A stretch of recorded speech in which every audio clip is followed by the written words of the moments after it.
ರನ್ನನ ಪರಿಚಯ, ಅವನ ಕಾವ್ಯದ ಬಗ್ಗೆ ತಿಳ್ಕೊಂಡು ನಿಮಗೆ ಇಟ್ಟಿರ್ತಕ್ಕಂತಹ ದುರ್ಯೋಧನ ವಿಲಾಪದಲ್ಲಿ ಮೊದಲ 2 ಪದ್ಯಗಳನ್ನ ಮುಗಿಸಿದ್ವಿ. ಆ 2 ಪದ್ಯಗಳಲ್ಲಿ ದುರ್ಯೋಧನ ಭೀಷ್ಮಾಚಾರ್ಯರನ್ನ ಭೇಟಿ ಮಾಡಲಿಕ್ಕೆ ಸಂಜಯನ ಸಹಾಯವನ್ನ ತಗೊಂಡು ಯುದ್ಧ ಭೂಮಿಯಲ್ಲಿ ಬಂದಾಗ ಯುದ್ಧ ಭೂಮಿ ಹೇಗಿತ್ತು, ಯುದ್ಧ ಭೂಮಿಯಲ್ಲಿ ಮೊದಲು ಯಾರನ್ನ ಕಂಡ ಅನ್ನೋದ್ರ ಬಗ್ಗೆ ನಿನ್ನೆ ಮಾತಾಡಿದ್ವಿ.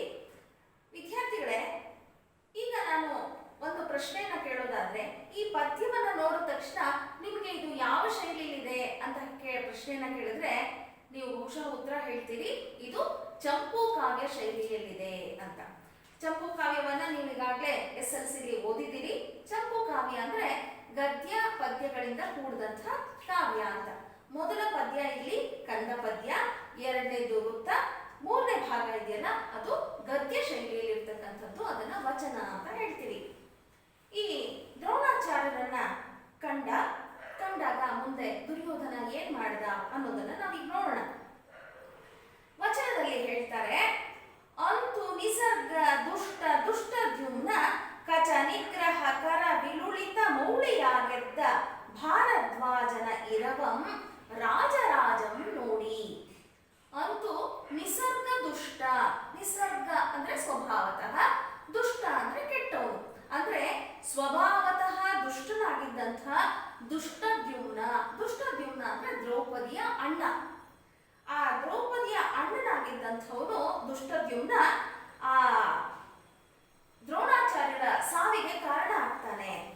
ಅವನು ಬಂದು ಆ ದ್ರೋಣಾಚಾರ್ಯರನ್ನ ಹೇಗೆ ಒಂದು ರೀತಿಯಲ್ಲಿ ವಿಚಿತ್ರವಾಗಿ ಘೋರತರವಾಗಿ ಅವನನ್ನ ಸಾಯಿಸ್ತಾನಂತೆ. ಹೇಗೆ ಅಂದ್ರೆ ಕಚ ನಿಗ್ರಹ ಕರ ವಿಲುಳಿತ.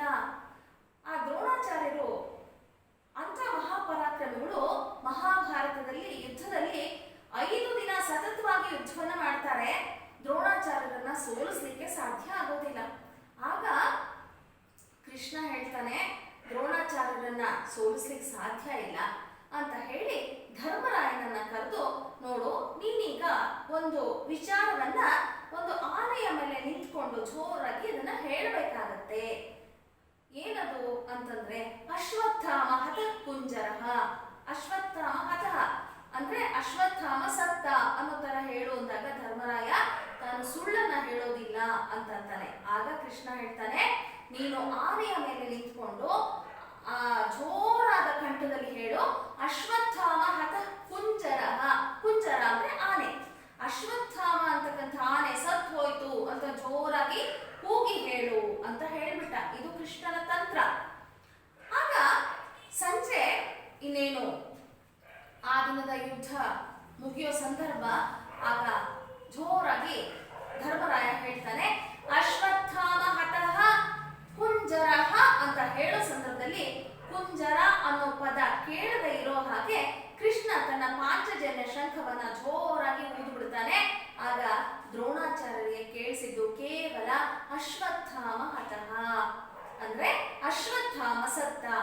ಯಾವಾಗ ತನ್ನ ಮಗ ಸತ್ ಹೋದ ಅಂತ ವಿಚಾರವನ್ನ ಕೇಳ್ತಾರೋ ಒಂದೇ ಬಾರಿ ಆಘಾತಗೊಂಡಂತ ದ್ರೋಣಾಚಾರ್ಯರು ಇನ್ನ ನಾನು ಯುದ್ಧವನ್ನ ಮಾಡೋದಿಲ್ಲ ಅಂತ ಹೇಳಿ ತಮ್ಮ ಬಳಿ ಇದ್ದಂಥ ಶಸ್ತ್ರಾಸ್ತ್ರಗಳನ್ನ ಭೂಮಿ ಮೇಲೆ ಇಟ್ಟು ಬಿಡ್ತಾರೆ. ನಾನು ಇನ್ನ ಯುದ್ಧ ಮಾಡೋಲ್ಲ ಅಂತ ಹೇಳಿ ಕೂತು ಬಿಡ್ತಾರೆ. ಆ ಕೂತಂತ ಸಂದರ್ಭದಲ್ಲಿ ದುಷ್ಟನಾದಂತಹ ದುಷ್ಟದ್ಯುಮ್ನ ಬಂದು ಅವರನ್ನ ಹೇಗೆ ಕೊಲ್ತಾನೆ ಅಂದ್ರೆ ಅವರ ಕತ್ತನ್ನ ಹಿಂದು ಮುಂದಾಗಿ ತಿರುಗಿಸ್ಬಿಡ್ತಾನಂತೆ.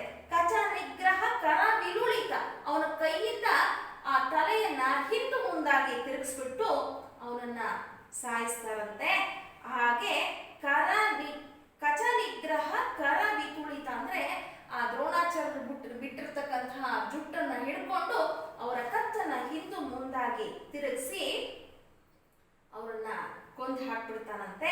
ಮೌಳಿಯಾಗಿದ್ದ ಅಂದ್ರೆ ಆ ಹಿಂದು ಮುಂದಾಗಿ ಉಳ್ಳಂತಹ ತಲೆಯನ್ನ ಉಳ್ಳವಂಥವನಾಗಿದ್ದ ಭಾರದ್ವಾಜನ ಇರವಂ ಅಂದ್ರೆ ದ್ರೋಣಾಚಾರ್ಯರ ಸ್ಥಿತಿಯನ್ನ ಯಾರು ನೋಡಿದ್ರು ಅಂದ್ರೆ ರಾಜರಾಜಂ ನೋಡಿ. ರಾಜರಿಗೆ ರಾಜನಾಗಿದ್ದಂಥ ಕೌರವೇಶ್ವರ ನೋಡ್ತಾನೆ. ನೋಡಿದ ತಕ್ಷಣ ಅವನಿಗೆ ತನ್ನ ಗುರುಗಳು ಆ ಸ್ಥಿತಿಯಲ್ಲಿ ಇದ್ದದನ್ನ ಕಂಡು ತುಂಬಾ ಸಂಕಟ ಹೋಗುತ್ತಂತೆ. ಆಗ ಅವನು ಹೇಳ್ತಾನೆ, ಆ ಗುರುಗಳ ಬಗ್ಗೆ ಆಡುವಂತ ಮಾತುಗಳನ್ನ ಕೇಳಿ, பின்னணಕೆ ಗಾಂಡೀವಿಯಲ್ತು ಪಿನಾಕ ಪಾಣಿಯುಂ ನೆರೆಯನ್ ಇದಿರ್ಚಿ ನಿಮ್ಮೊಡನೆ ಕಾದಿ ಗೆಲ್ಲಲ್ಗೆ ಅದು ನಿಮ್ಮ ಉಪೇಕ್ಷೆಯೇ ಅರಿಯನ್ ಅದು ಎನ್ನ ಕರ್ಮ ಮೆಷಮೆಂದು ಅರಿಯೇಂ ನಿಮಗಿಂತು ಸಾವುಂ ಈ ತೆರದಿನ್ ಕಾರಣಂ ನೆರೆಗೆ ಸಂಭವಿಸಿದ್ದುದೋ ಕುಂಭ ಸಂಭವ. ಅಲ್ಲಿ ಕೌರವೇಶ್ವರ ಹೇಳ್ತಾನೆ, ಏನು ಅರಿಯಮೆ ನನಗೆ ಗೊತ್ತಿಲ್ವೇ, ಬಿಲ್ಲ ಬಿನ್ನಣಕ್ಕೆ ಅಂದ್ರೆ ನಿಮ್ಮ ಬಿಲ್ವಿದ್ಯೆಯ ಮುಂದೆ ಗಾಂಡೀವಿಯಂತೂ, ಗಾಂಡೀವಿ ಅಂದ್ರೆ ಯಾರು? ಅರ್ಜುನ. ಯಾಕೆ ಗಾಂಡೀವಿ ಅಂತ ಹೆಸರು ಬಂತು ಅಂದ್ರೆ ಅರ್ಜುನನ ಬಳಿ ಇದ್ದಂತಹ ಧನಸ್ಸಿನ ಹೆಸರು ಗಾಂಡೀವಿ. ಗಾಂಡೀವಿ ಅಂತೂ ಅರ್ಜುನ ಅಲ್ಲ, ಸಾಕ್ಷಾತ್ ಪಿನಾಕಪಾಣಿಯಂ ನೆರೆಯೇ ಅಂದ್ರೆ ಪಿನಾಕಪಾಣಿ ಅಂದ್ರೆ ಶಿವ, ಪರಮೇಶ್ವರ. ಶಿವನ ಬಳಿ ಇದ್ದಂತಹ ಬಿಲ್ಲಿನ ಹೆಸರು ಪಿನಾಕ. ಪಿನಾಕಪಾಣಿಯಂ ನೆರೆಯನ್ ಅಂದ್ರೆ ನಿಮ್ಮ ಎದುರುಗಡೆ ನಿಂತ್ಕೊಂಡು ಅರ್ಜುನ ಅಷ್ಟೇ ಅಲ್ಲ, ಸಾಕ್ಷಾತ್ ಪರಮೇಶ್ವರನು ಬಂದರೂ ಸಹ ನಿಮ್ಮನ್ನ ಗೆಲ್ಲಲಿಕ್ಕೆ ಸಾಧ್ಯ ಇಲ್ಲ. ಅಂಥ ಪರಾಕ್ರಮಿಗಳು ನೀವು, ಅಂಥ ಹೋರಾಟವನ್ನ ಮಾಡ್ತಕ್ಕಂಥವ್ರು ನೀವು, ನಿಮ್ಮನ್ನ ಸೋಲಿಸ್ಲಿಕ್ಕೇನೆ ಸಾಧ್ಯ ಇಲ್ಲ ಅಂತ ಹೇಳಿ ಇದಿರ್ಚಿ ನಿಮ್ಮೊಡನೆ ಕಾದಿ ಗೆಲ್ಲಲ್ಗೆ ಅಂಥ ಸ್ಥಿತಿ ಇರುವಾಗ ಈ ಥರ ಆಯ್ತಲ್ಲ, ಇದನ್ನ ನಿಮ್ಮ ಉಪೇಕ್ಷೆ ಎಂದು ಅರಿಯನ್, ಇದನ್ನ ನಿಮ್ಮ ಉದಾಸೀನ ಅಂತ ನಾನು ಅನ್ಕೊಳ್ಳಲ್ಲ. ಇದು ಎನ್ನ ಕರ್ಮ ವಶದಿಂದ ಆದುದು ಅಂದ್ರೆ ಅವ್ನು ಹೇಳ್ತಾನೆ, ಈ ತರ ಸಾವು ನಿಮಗೆ ಬರುತ್ತೆ ಅಂತಂದ್ರೆ ಇದು ಅಸಾಧ್ಯ. ಇದು ಬಂದಿರ್ಲಿಕ್ಕೆ ಕಾರಣ ಬಹುಶಃ ನನ್ನ ಕರ್ಮ ವಶದಿಂದ, ನನ್ನ ಮೇಲೆ ನಡೆದಿರತಕ್ಕಂಥ ವಿಧಿಯ ಕೈವಾಡದಿಂದ ನಿಮಗೆ ಬಹುಶಃ ಈ ಥರದ ಸಾವು ಬಂದಿರಬಹುದು. ಆದ್ರೆ ನಿಮಗಿಂತೂ ಸಾವು ಈ ತೆರದಿನ್ ಕಾರಣಂ ನೆರೆಗೆ, ಯಾಕೋ ಗೊತ್ತಿಲ್ಲ ನಿಮಗೆ ಈ ಥರದ ಸಾವು ಬಂದ್ಬಿಡುತ್ತಲ್ಲ, ಬಹುಶಃ ನನ್ನ ಕರ್ಮವಶದಿಂದ ಬಂದಿರಬಹುದಾ, ಸಂಭವಿಸಿದ್ದುದೋ ಈ ಥರ ಬಂದಿರಬಹುದೇ. ಕುಂಭ ಸಂಭವ, ಕುಂಭ ಅಂತಂದ್ರೆ ಮಡಕೆ, ಮಡಕೆಯಲ್ಲಿ ಹುಟ್ಟಿದ್ದು, ಹುಟ್ಟಿ ಬೆಳೆದಿದ್ದು ಅಂತ ಹೇಳಿ ಆ ಕುಂಭ ಸಂಭವ ಅಂತ ಹೇಳಿ ದ್ರೋಣಾಚಾರ್ಯರನ್ನ ಕರಿತೀವಿ. ಆ ರೀತಿಯಲ್ಲಿ ತನ್ನ ದುಃಖವನ್ನ ವ್ಯಕ್ತಪಡಿಸಿ ಮುಂದೆ ವಚನದಲ್ಲಿ ಹೇಳ್ತಾನೆ, ಎಂದು ದುಃಖಂಗೆ ಇದು ಈ ರೀತಿಯಲ್ಲಿ ದುಃಖವನ್ನ ವ್ಯಕ್ತಪಡಿಸಿ ಕುಂಭ ಸಂಭವನ ತ್ರಿಪ್ರದಕ್ಷಿಣಂಗೆ ಇದು. ಕುಂಭ ಸಂಭವ ಅಂತ ಹೇಳಿದ್ರೆ ದ್ರೋಣಾಚಾರ್ಯರಿಗೆ 3 ಬಾರಿ ಪ್ರದಕ್ಷಿಣೆಯನ್ನ ಮಾಡಿ ಅವರಿಗೆ ನಮಸ್ಕಾರವನ್ನ ಮಾಡಿ ಅವರಿಗೆ ಗೌರವವನ್ನ ಸಲ್ಲಿಸಿ ಬರುತ್ತುಂ ಅಂದ್ರೆ ಬರ್ತಾ ಇರ್ಬೇಕಾದ್ರೆ ಆ ದಿಶಾ ಭಾಗದೊಳ್ ಅಂದ್ರೆ ಆ ಕಡೆ ಒಂದು ದಿಕ್ಕಿನಲ್ಲಿ ಇನ್ನೊಂದು ಶವವನ್ನ ನೋಡ್ತಾನಂತೆ. ಯಾರ ಶವ ಅದು ಅಂತಂದ್ರೆ ಆ ಶವ ಹೇಗಿತ್ತು ಅನ್ನೋದನ್ನ ಇಲ್ಲಿ ಮೊದಲು ಹೇಳ್ತಾನೆ ಕವಿ. ಶವ ಹೇಗ್ ಬಿದ್ದಿತ್ತು ಅಂದ್ರೆ ಅರೆ ಮುಗಿದಿರ್ದ ಕಣ್ಮಲರ್ ಅಲರ್ದ ಮೊಗಂ ಕಡಿಗೋದ ಕೈಯುಂ ಆಸುರ ತರಮಾಗೆ ಕಚ್ಚಿದ ಅವುಡುಂ ಬೆರಸ್ ಅನ್ಯ ಶರ ಪ್ರಹಾರ ಜರ್ಜರಿತ ಶರೀರನಾಗಿ ನವಲೋಹಿತ ವಾರ್ಧಿಯೊಳ್ ಅಳ್ದು ಬಿಳ್ದನಂ ಕುರುಪತಿ ನೋಡಿ ಕಂಡನ್ ಅಭಿಮನ್ಯು ಕುಮಾರನನ್ ಆದಿವೀರನನ್. ನೋಡಿ ಈಗ ಗೊತ್ತಾಗಿರ್ಬಹುದು ನಿಮ್ಗೆ, ಈಗ ಅವನು ಯಾರನ್ನ ಕಂಡ ಅಂದ್ರೆ ಅಭಿಮನ್ಯುವನ್ನ ಕಂಡ. ಅಭಿಮನ್ಯು ಯಾರು ಅಂತಂದ್ರೆ ಅರ್ಜುನ ಮತ್ತು ಸುಭದ್ರೆಯರ ಮಗ. 16-17 ವರ್ಷದ ಅಭಿಮನ್ಯು ಅಲ್ಲಿ ಹೇಗೆ ಬಿದ್ದಿದ್ದ ಅಂತಂದ್ರೆ ಅರೆ ಮುಗಿದಿರ್ತ ಕಣ್ಮಲ, ಅವನಿನ್ನೂ ಚಿಕ್ಕ ಹುಡುಗ ಪಾಪ. ಆ ಕಣ್ಣುಗಳು ಹೇಗಿದೆ ಅಂದ್ರೆ ಕಮಲದ ಹಾಗೆ ಇದೆ. ಅರೆ ಮುಗಿದಿರ್ದ, ಆ ಸತ್ತು ಬಿದ್ದಾಗ ಅವನ ಕಣ್ಣು ಅರ್ಧಂಬರ್ಧ ತೆಕ್ಕೊಂಡಿದ್ಯಂತೆ. ಅರೆ ಮುಗಿದಿರ್ದ ಕಣ್ಮಲ ಅಲರ್ಧ ಮೊಗಂ ಅಂದ್ರೆ ಅರಳಿರ್ತಕ್ಕಂಥ ಮುಖ ಮುಖ ತತ್ಸಮ ತದ್ಭವ. ಅಲರ್ಧ ಮೊಗಂ ಅರಳದಂತ ಮುಖ ಅಂದ್ರೆ ಆ ಚಿಕ್ಕ ಹುಡುಗದ ಪ್ರಾಯದ ಹುಡುಗ ಮುಖ ಪೂರ್ತಿಯಾಗಿ ಅರಳಿ ನಿಂತಿದೆ. ಯಾಕಂದ್ರೆ ಅವನಲ್ಲಿ ಯುದ್ಧೋತ್ಸಾಹ ಇತ್ತು. ಧರ್ಮರಾಯ ಹೇಳ್ದ, ನೀನ್ ಬೇಡಪ್ಪ ಚಿಕ್ಕ ಹುಡುಗ, ನೀನು ಹೋಗೋದ್ ಬೇಡ ಅಂದ್ರೆ ಇಲ್ಲ ದೊಡ್ಡಪ್ಪ ನಾನು ಹೋಗೇ ತೀರ್ತೀನಿ ಅಂತ ಹೊರಟ. ಅಂಥ ಇದರಲ್ಲಿ ಉತ್ಸಾಹದಿಂದ ಬಂದಂಥ ಅಭಿಮನ್ಯು ಚಕ್ರವ್ಯೂಹದಲ್ಲಿ ಸಿಕ್ಕು ಸತ್ತು ಹೋಗಿದ್ದಾನೆ. ಕಡಿ ಹೋದ ಕೈಯಿಂ, ಅವನ ಕೈಗಳೆರಡನ್ನೂ ಕತ್ತರಿಸಿ ಹಾಕ್ಬಿಟ್ಟಿದ್ದಾರೆ ಶತ್ರು ಪಕ್ಷದವರು. ಆ ಸುರ ತರಮಾಗೆ ಖರ್ಚಿದ ಅವಳು, ಆ ಕೈಯನ್ನ ಕತ್ತರಿಸಿದಾಗ ಬಹುಶಃ ಎಷ್ಟು ನೋವನ್ನ ತಿಂದಿರ್ಬೇಕು. ಆ ನೋವನ್ನ ತಡ್ಕೊಳ್ಳಿಕ್ಕೆ ಆ ಸುರ ತರಮಾಗೆ ಅಂದ್ರೆ ಭಯಂಕರವಾಗಿ ಕಚ್ಚಿದ ಅವಳು ಅಂದ್ರೆ ತನ್ನ ದವಡೆಯನ್ನ ಬಿಗಿಯಾಗಿ ಕಚ್ಚಿ ಹಿಡಿದಿದ್ದಾನಂತೆ. ಬೇರೆ ಅನ್ಯ ಶರಪ್ರಹಾರ ಜರ್ಜರಿತ ಶರೀರನಾಗಿ. ಯಾವಾಗ ಆ ಚಕ್ರವ್ಯೂಹವನ್ನ ಪ್ರವೇಶ ಮಾಡಿ ವಾಪಸ್ ಬರ್ಲಿಕ್ಕೆ ಗೊತ್ತಾಗೋದಿಲ್ವೋ ಆಗ ಶತ್ರು ಪಕ್ಷದವರು ಬಾಣಗಳ ಮಳೆಯನ್ನೇ ಹರಿಸ್ಬಿಟ್ಟಿದಾರಂತೆ. ಎಲ್ಲರೂ ಹರಿಸಿರ್ತಕ್ಕಂತಹ ಬಾಣಗಳೆಲ್ಲ ಅವನಿಗೆ ಸಿಕ್ಕಾಕೊಂಡು ಶರೀರ ಜರ್ಜರಿತವಾಗಿದೆಯಂತೆ. ಆ ಶರೀರದಿಂದ ಹರಿತಕ್ಕಂಥ ರಕ್ತ ಹೇಗೆ ಹರಿತಾ ಇದೆಯಂತೆ, ನವಲೋಹಿತ ವಾರ್ಧಿಯೋಳ್. ನೋಡಿ, ನವಲೋಹಿತ, ಇಲ್ಲಿ ನವಲೋಹಿತ ವಾರ್ಧಿಯೋಳ್ ಅಂದ್ರೆ ಅವನು ಬಿಸಿ ರಕ್ತದ ಹುಡುಗ. ಆ ಹೊಸ ರಕ್ತದ ಒಂದು ಮಡುವಿನಲ್ಲಿ, ವಾರ್ಧಿ ಅಂತಂದ್ರೆ ಇಲ್ಲಿ ಸಮುದ್ರ, ಕಡಲು ಅಂತ. ಆ ರಕ್ತದ ಮಡುವಿನಲ್ಲಿ ಅಳ್ದು ಬೀಳ್ದನ, ಅದರಲ್ಲಿ ಮುಳುಗ್ ಹೋಗಿದ್ದಾನೆ ಅನ್ನೋ ರೀತಿಯಲ್ಲಿ ಆ ಅಭಿಮನ್ಯು ಬಿದ್ದಿದ್ದಾನೆ. ಆ ಬಿದ್ದಿರ್ತಕ್ಕಂಥ ಅಭಿಮನ್ಯುವನ್ನ ಯಾರು ನೋಡಿದ್ರು? ಕುರುಪತಿ ನೋಡಿ. ದುರ್ಯೋಧನ ನೋಡ್ತಾನೆ, ಕಂಡನ್ ಅಭಿಮನ್ಯು ಕುಮಾರನನ್, ಅಭಿಮನ್ಯುವನ್ನ ಕಾಣ್ತಾನಂತೆ. ಆಜಿವೀರನಂ, ಆಜಿವೀರ ಅಂತಂದ್ರೆ ಯುದ್ಧದಲ್ಲಿ ಹೋರಾಡ್ತಕ್ಕಂತಹ ವೀರ. ಅಂಥ ಅಭಿಮನ್ಯುವನ್ನ ಕಂಡಾಗ ದುರ್ಯೋಧನನ್ಗೆ ಹೇಗನ್ನಿಸ್ತು, ಅವನ ಬಾಯಿಂದ ಹೊರಟಂಥ ಮಾತುಗಳು ಏನು ಅನ್ನೋದನ್ನ ಮುಂದಿನ ಒಂದು ಪದ್ಯದಲ್ಲಿ ನಾವು ನೋಡ್ತೀವಿ. ಅಂತೂ ಆತನನ್ ಅಹಿಕೇತನಂ ನೋಡಿ. ಇಲ್ಲಿ ನೋಡಿ, ಅಹಿಕೇತನ. ಅಹಿಕೇತನ ಅಂದ್ರೆ ಯಾರು? ಅಹಿ ಅಂದ್ರೆ ಸರ್ಪ, ಕೇತನ ಅಂದ್ರೆ ಧ್ವಜ. ಅಹಿಕೇತನ ಅಂದ್ರೆ ತನ್ನ ಧ್ವಜದಲ್ಲಿ ಸರ್ಪವನ್ನ ಚಿಹ್ನೆಯಾಗಿ ಉಳ್ಳವನು ಯಾವನೋ ಅವನು ಅಹಿಕೇತನ. ಇಲ್ಲಿ ಸರ್ಪ, ದ್ವೇಷ, ಮತ್ಸರ ಇದನ್ನ ಹೊಂದಿರತಕ್ಕಂಥವನು ಯಾರು?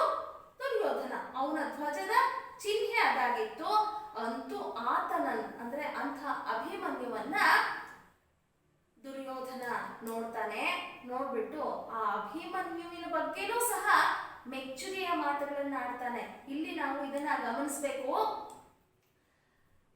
ಒಂದು ರೀತಿಯಲ್ಲಿ ದುರ್ಯೋಧನ ಖಳನಾಯಕನಾದ್ರೂ ಇಲ್ಲಿ ಉದಾತ್ತ ನಾಯಕ ಆಗ್ತಾನೆ. ಯಾಕಂದ್ರೆ ಇಲ್ಲಿ ರನ್ನ ಭೀಮನನ್ನ ನಾಯಕನನ್ನ ಮಾಡಿದ್ದಾನೆ. ಅದರ ಜೊತೆಯಲ್ಲಿ ಈ ದುರ್ಯೋಧನ ಅವನು ಎಲ್ಲ ಒಳ್ಳೆ ಗುಣಗಳ ಜೊತೆಯಲ್ಲಿ ಛಲ ಅನ್ನೋದನ್ನು ಇಟ್ಕೊಂಡು ಕೆಟ್ಟ ಅಂತ ಹೇಳ್ತೀವಿ. ಅಂತ ಅಹಿಕೇತನಾದಂತಹ ದುರ್ಯೋಧನ ಯಾರನ್ನ ನೋಡ್ತಾನೆ?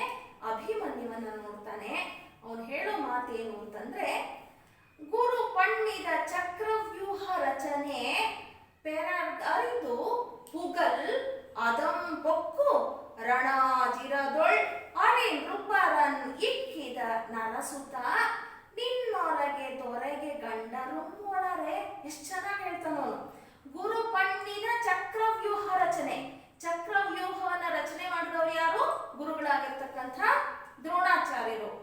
ಆ ಚಕ್ರವ್ಯೂಹವನ್ನ ಪುಗಲ್ ಅಂದ್ರೆ ಚಕ್ರವ್ಯೂಹವನ್ನ ಪ್ರವೇಶ ಮಾಡಲಿಕ್ಕೆ ಪೆರಗರಿದು ಬೇರೆ ಯಾರಿಗೂ ಗೊತ್ತಿಲ್ಲ.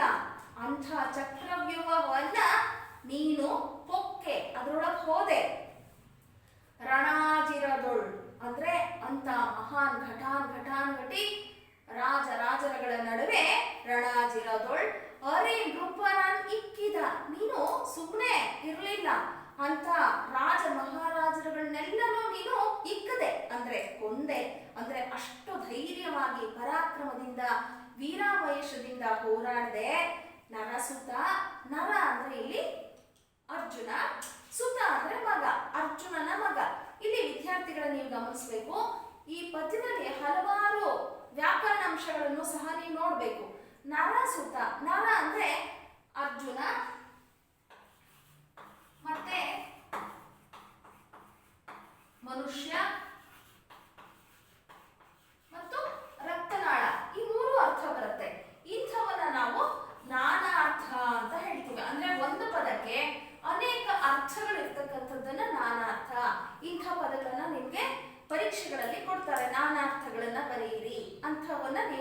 ಮಾಡ್ಕೋಬೇಕು. ನರಸುತ ನಿನ್ನೊರೆಗೆ ದೊರೆಗೆ ಗಂಡರು ಒಳರೆ. ಇಲ್ಲಿ ಗಂಡ ಗಂಡ ಅಂದ ತಕ್ಷಣ ಅದಕ್ಕೂ ಅಷ್ಟೇ ಎರಡು ಅರ್ಥ ಬರುತ್ತೆ. ಗಂಡ ಅಂದ್ರೆ ಪತಿ ಅಂತನೂ ಆಗತ್ತೆ, ಇನ್ನೊಂದು ಧೈರ್ಯವಂತ ಪರಾಕ್ರಮಿ ಅಂತನೂ ಆಗತ್ತೆ.